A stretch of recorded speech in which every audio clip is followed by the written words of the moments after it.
In the opulent, shadow-draped halls of the Royal Alcazar of Madrid, a palace that served as the heart of a global empire, a collective breath was held.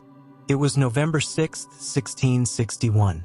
For days, the court had been suspended in a state of anxious prayer, every rustle of silk and every distant toll of a church bell amplifying the tension.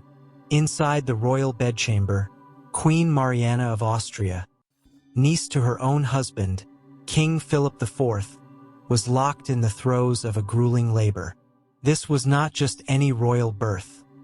It was the birth that would decide the fate of nations. After a string of miscarriages, stillbirths, and infant deaths that had left the Spanish throne terrifyingly vacant of a male successor, this child was the last, flickering hope for the Spanish Habsburg dynasty. When the final, agonizing cry of birth subsided, it was replaced by a different kind of sound, a chilling, suffocating silence. The midwives, their faces ashen, exchanged horrified glances. The physicians, men of science and reason, recoiled as if from a supernatural apparition. And Queen Mariana, exhausted but desperate to see the son who would secure her family's legacy, held out her trembling arms. What was placed within them was not the robust heir an empire prayed for. The infant was shockingly small and frail, his skin pale and almost translucent, his head unnaturally large for his tiny, withered body. But it was his face that stole the air from the room. His jaw was so grotesquely elongated that his upper and lower teeth could not meet, leaving his mouth agape. His tongue, swollen and thick, lolled out, and his vacant, listless eyes seemed to see nothing. A gasp, sharp and stifled, escaped the queen's lips. In that moment, a tidal wave of conflicting emotions crashed over her. There was a surge of maternal love, an instinct to protect this fragile creature, her flesh and blood. But warring with it was a profound, soul-crushing terror. She was not just looking at her son. She was looking at a living embodiment of her family's greatest sin. 2 centuries of calculated, power-hungry inbreeding had culminated in this tragic, malformed child. This was not an heir. It was a curse made flesh, a genetic dead end. This is the horrifying true story of Charles II of Spain, the last Habsburg king, a man cruelly nicknamed El Hechizado, the Bewitched. His very existence was a testament to the devastating consequences of royal ambition, a life of physical torture and mental anguish that mirrored the agonizing decline of the most powerful empire the world had ever known. His tragedy did not begin in that silent bedchamber. It was set in motion 200 years before his first pained breath. To understand the tragedy of Charles II, one must first understand the magnificent and terrifying machine that was the House of Habsburg. They were not merely a royal family. They were a continental phenomenon, a dynasty whose influence stretched from the sun-scorched plains of Spain to the heart of the Holy Roman Empire, and across the vast, unknown oceans to the New World. Their rise was a masterclass in political maneuvering, defined not by the sword, but by the wedding ring. Their motto became a famous Latin hexameter: Bella gerent alii, tu felix Austria, nub, let others wage war. You, happy Austria, marry. This was more than a saying. It was the central pillar of their statecraft. Through a breathtakingly complex and audacious series of strategic marriages, the Habsburgs absorbed kingdoms and duchies without spilling a drop of blood. A son married to a Spanish infanta could secure the Iberian Peninsula. A daughter wed to a Hungarian king could bring the Balkans into their orbit. By the early 16th century, this policy had delivered an empire of unprecedented scale into the hands of one man: Charles V, Holy Roman Emperor and King of Spain. His domains were so vast that it was famously said the sun never set on them. But this brilliant strategy contained a fatal flaw.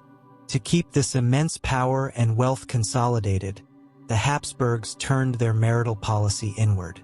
The goal was no longer to acquire new lands, but to prevent the ones they had from being diluted or lost through marriages to outside families. They began to obsessively intermarry, weaving a genetic web so tight and tangled that it would eventually strangle their own lineage. The very tool that had built their empire would become the instrument of its destruction. The practice started subtly with first-cousin marriages, a common enough occurrence in European royalty. But with the Spanish Habsburgs, it escalated into a pattern of extreme and repeated consanguinity. The most common and most genetically devastating pairing became that of uncle and niece. This was a union so close that it was forbidden by the Catholic Church, requiring special papal dispensations that were, of course, readily granted to the Habsburgs, the staunchest defenders of the faith. With each generation, the gene pool shrank, and the family tree ceased to branch out, instead folding back in on itself. Harmful recessive genes, which in a wider population would remain dormant, now found their match with alarming frequency. The physical manifestation of this was the infamous Habsburg Jaw, a severe case of mandibular prognathism where the lower jaw outgrows the upper. Initially a distinctive family trait, it became progressively more pronounced and debilitating.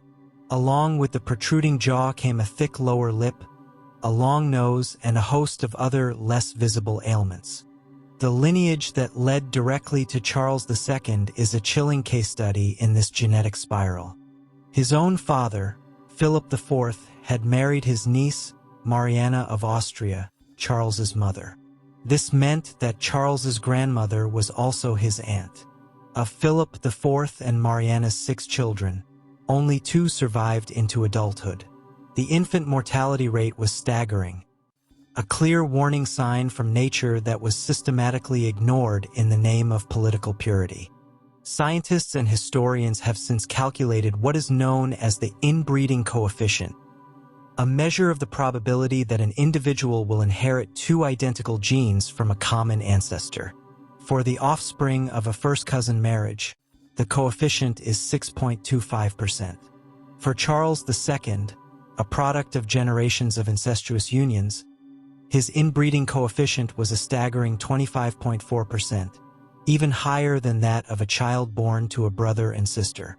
Genetically speaking, he was a labyrinth of duplications, a man whose ancestors were so few and so frequently repeated that his own existence was a biological miracle, albeit a horrifying one. The courtiers of the 17th century did not understand the science of genetics, but they could see the results with their own eyes. They whispered of a curse, of divine punishment for the family's hubris. They called the frail Prince El Hechizado the Bewitched because it was easier to believe in sorcery than to confront the terrifying truth that the Habsburgs, in their relentless pursuit of power, had poisoned their own bloodline beyond repair. The monster Queen Mariana held in her arms was not the work of a witch's curse, but the entirely predictable, entirely man-made product of a dynasty that had valued its crown more than its children. The life of Charles II was a litany of suffering from his very first breath. His fragile body was a battleground for the accumulated genetic maladies of his ancestors. He was not expected to survive infancy. What he did was attributed by the court not to resilience, but to divine will or, more sinisterly, to the very bewitchment that gave him his name. His childhood was not one of princely play and education, but a sheltered, painful existence spent in the shadow of his own deformities and the constant fear of his imminent death. His physical development was agonizingly slow. While a normal child walks around their first birthday, Charles could not stand without support until he was 4 years old and did not walk independently until much later. He remained swaddled and carried like an infant long past the appropriate age. His severe Habsburg jaw made feeding a torturous ordeal. He could not chew properly, and the act of swallowing was a constant struggle, leading to frequent digestive problems and chronic malnourishment that further stunted his growth. His speech was even more delayed. The sheer size of his tongue, macroglossia, made articulation nearly impossible. It wasn't until around the age of 8 that he began to form coherent words, and even then, his speech was slurred and difficult to understand for all but his most intimate attendants. For a king whose voice was meant to command armies and dictate law, this was a catastrophic deficiency. Believing the prince to be both physically and mentally feeble, and perhaps genuinely cursed, the court made little effort to provide him with a proper education. His formidable mother, Queen Regent Mariana, was fiercely overprotective. She loved her son with a desperate, smothering intensity, shielding him from the rigors of a princely education and the prying, judgmental eyes of the court. He was largely kept illiterate, his days filled not with lessons in statecraft, history, or mathematics, but with simple games and the constant presence of physicians and priests. The medical treatments he endured were a form of torture in themselves. 17th-century medicine was a brutal affair of humors, bleedings, and purges. Charles was subjected to an endless array of bizarre and painful remedies. His body was regularly scarified and cupped to draw out bad blood. He was forced to ingest noxious concoctions made from powdered animal bones and herbs. His head was shaved and poultices were applied in an attempt to strengthen his mind. When medicine failed, the court turned to the supernatural. The belief that Charles was bewitched was not merely a peasant superstition. It was a conviction held at the highest levels of the Spanish government and church. The royal palace became a revolving door for exorcists, each claiming they could expel the demonic forces that afflicted the king. These rituals were terrifying ordeals. The young Charles was subjected to intense prayers, doused with holy water, and forced to touch holy relics. He was made to swallow potions containing blessed oil and, in some cases, the pulverized remains of saints.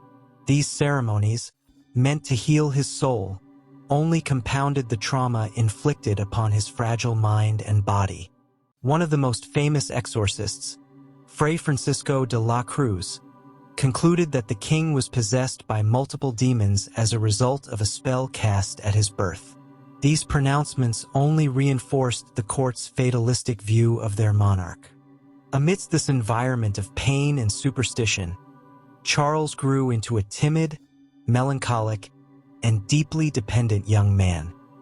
He was pathologically shy, easily startled, and prone to fits of weeping or rage. He was the absolute monarch of a sprawling empire, yet his own mother continued to treat him as a perpetual child, making decisions for him and rarely leaving his side. This sheltered existence deprived him of the experience and confidence necessary to rule. The Spanish Empire, already teetering from decades of costly wars and economic mismanagement under his father, was now effectively rudderless, adrift in a sea of European power politics with a bewitched boy as its captain. When Charles II officially came of age in 1675 at the age of 14, the ceremony was a hollow spectacle. The scepter was placed in his hand, but true power remained elusive, a phantom that danced between the grasping hands of the factions that swirled around his throne. His reign was not defined by his own decisions, but by the relentless power struggles between those who sought to rule through him. The tragic king was a pawn, a living symbol of legitimacy whose personal will was almost entirely irrelevant to the governance of his own empire. The first and most dominant figure was his own mother, the Queen Regent Mariana. After her husband Philip IV's death, she had ruled Spain in her son's name. Even after the official end of the regency, her influence was immense. Determined to protect her fragile son and maintain the influence of her favored Austrian faction, she dominated the court. Her chief rival was Charles's illegitimate half-brother, Don Juan José of Austria. A popular and ambitious military hero, Don Juan represented a more nationalistic Spanish faction that opposed the Queen Mother's pro-Austrian policies, The first decade of Charles's personal rule was characterized by a virtual civil war within the palace walls. In 1677, Don Juan marched on Madrid and forced Mariana into exile in Toledo, seizing power for himself.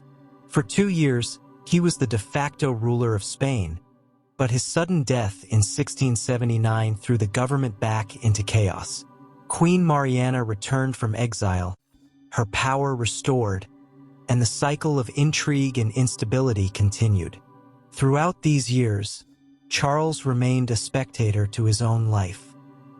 He would sit through meetings of the Council of State, often silent, his vacant gaze drifting around the room.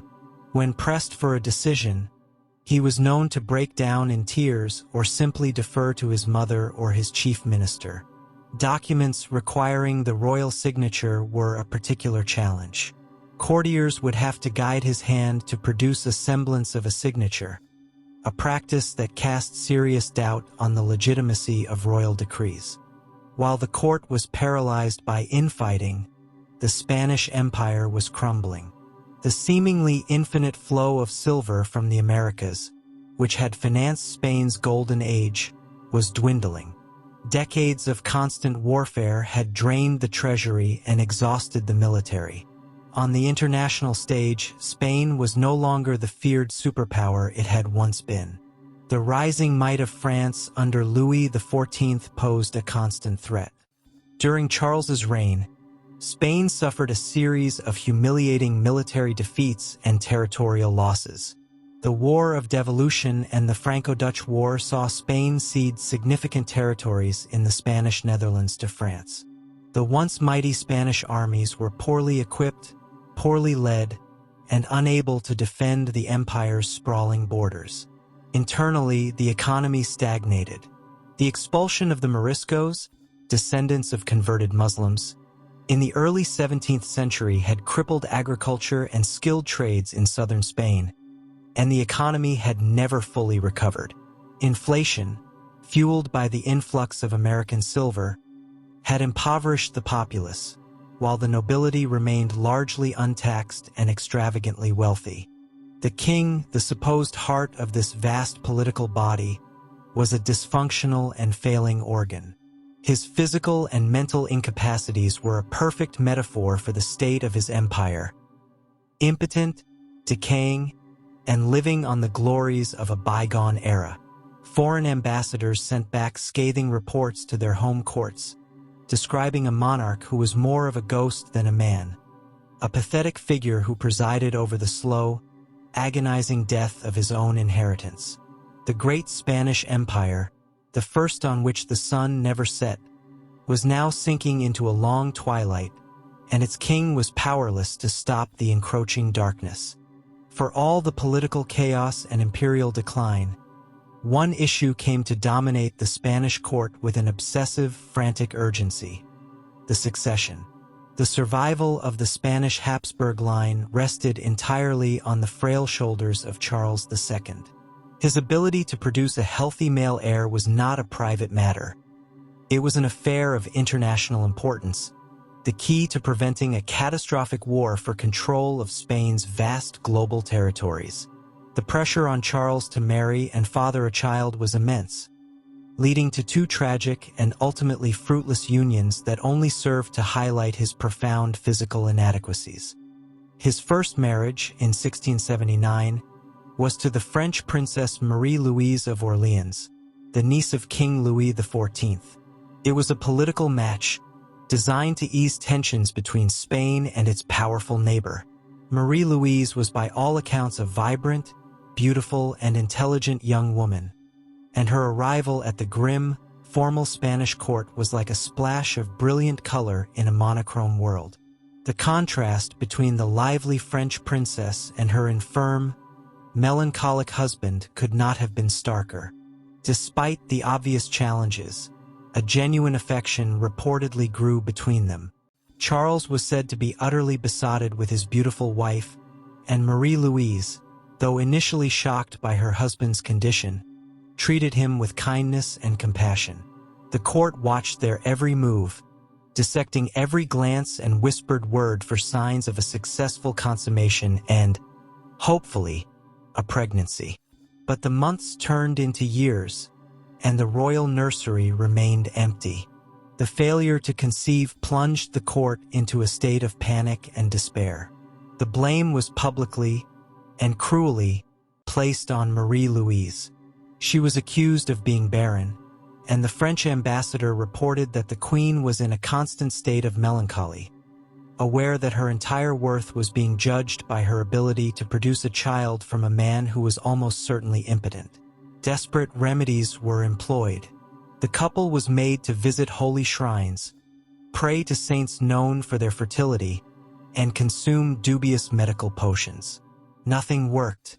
After 10 years of a childless marriage, the popular and deeply unhappy queen died suddenly in 1689 at the age of 26.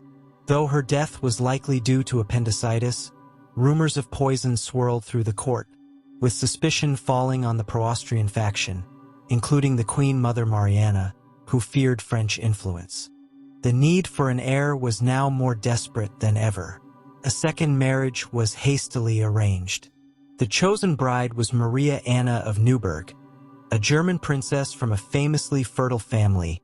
Her mother had given birth to 23 children. She was chosen for one reason and one reason only: her perceived ability to bear children. The second marriage proved to be as barren as the first, and far more miserable.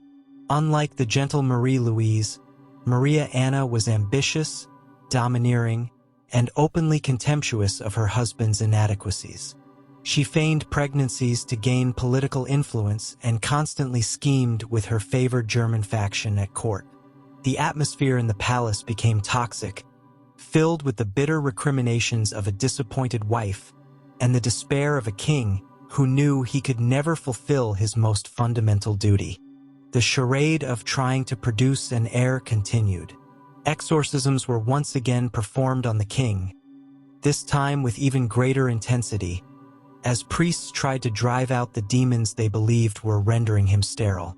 His body was subjected to even more extreme and humiliating examinations. Court physicians, under immense pressure, could only confirm what was becoming tragically obvious. The Habsburg line in Spain was destined to end with Charles. The king himself, in his moments of lucidity, was said to be haunted by his failure. He was the culmination of his dynasty, and he was also its end, a king who could inherit an empire but could not create a life. In his final years, the shell of a man that was Charles II began to crumble completely. The litany of ailments that had plagued him since birth intensified into a final, horrific crescendo.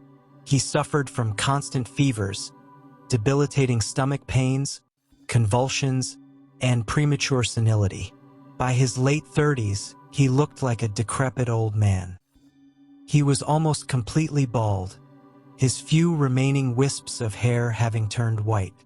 He was nearly toothless, and his body was swollen with edema. He was frequently confined to a wheelchair and often lost consciousness for long periods. His mind, never strong, deteriorated into a fog of confusion and paranoia. He became obsessed with the remains of his ancestors, ordering the tombs in the royal crypt at El Escorial to be opened so he could gaze upon the decaying corpses of his family. In a particularly macabre episode, he insisted on viewing the body of his first wife, Marie-Louise. Upon seeing her decomposed remains, he reportedly kissed her feet and wept, "I shall soon be with you."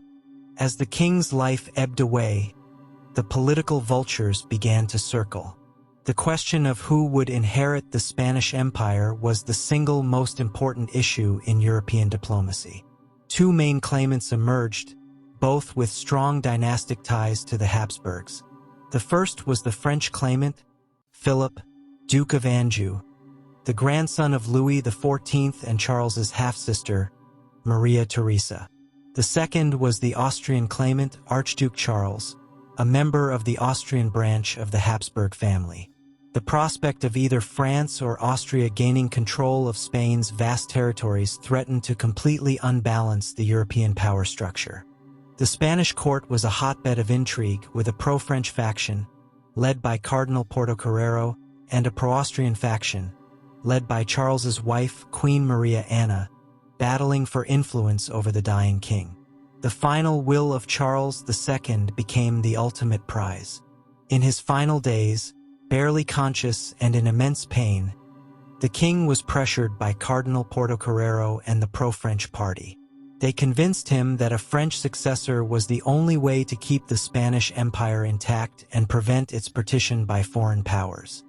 On November 1, 1700, just shy of his 39th birthday, Charles II finally succumbed to his lifetime of suffering.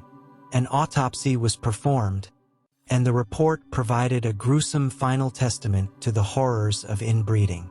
The physicians were shocked by what they found. They reported that his body did not contain a single drop of blood. His heart was the size of a peppercorn, his lungs corroded, his intestines putrefactive and gangrenous. He had a single testicle, black as coal, and his head was full of water. When his will was read, it sent shockwaves across Europe. Charles II, the last Spanish Habsburg, had bequeathed his entire empire to the French Bourbon, Philip of Anjou. Louis XIV triumphantly declared, "The Pyrenees no longer exist." The Austrian Habsburgs, feeling betrayed, refused to accept the will, as did England and the Dutch Republic, who feared the creation of an unstoppable Franco-Spanish superpower. The death of one tragic, broken man immediately plunged the continent into one of its most devastating conflicts: the War of the Spanish Succession. The war would rage for over a decade, costing hundreds of thousands of lives and redrawing the map of Europe.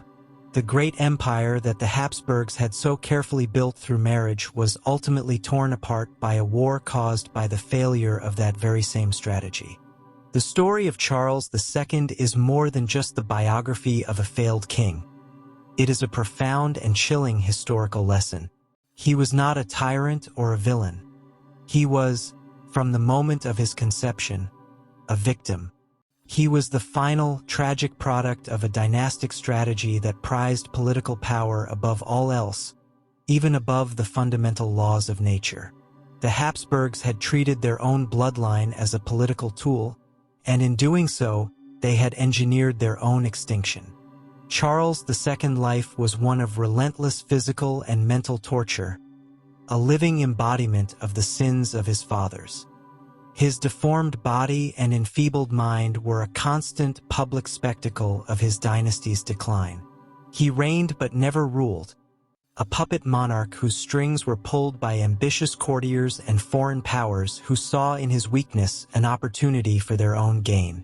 The empire he inherited, once the most powerful on earth, disintegrated under the weight of his incapacity. His death, as tragic as his life, did not bring peace, but instead unleashed a devastating continental war that reshaped the world order. The Spanish Habsburg line, which had dominated Europe for over 2 centuries, ended not with a bang, but with the whimpering, tortured last breaths of a man who was arguably the most genetically damaged human being in history. The empty throne rooms of the Alcazar and the scattered treasures of the Spanish Golden Age now stand as silent monuments to this epic tragedy. They are reminders that no amount of wealth, power, or ambition can defy the biological realities that bind all living things. The tale of Charles II, the Bewitched King, is the ultimate cautionary tale, a story of how the relentless pursuit of a pure bloodline led to its complete and utter ruin, bringing a mighty empire crashing down with it. Thank you for watching Silent Atrocities. I hope you enjoyed this video. If you want more absolutely insane historical content that your teachers were too polite to mention, hit that subscribe button right now, like, share, and comment below. See you in the next one.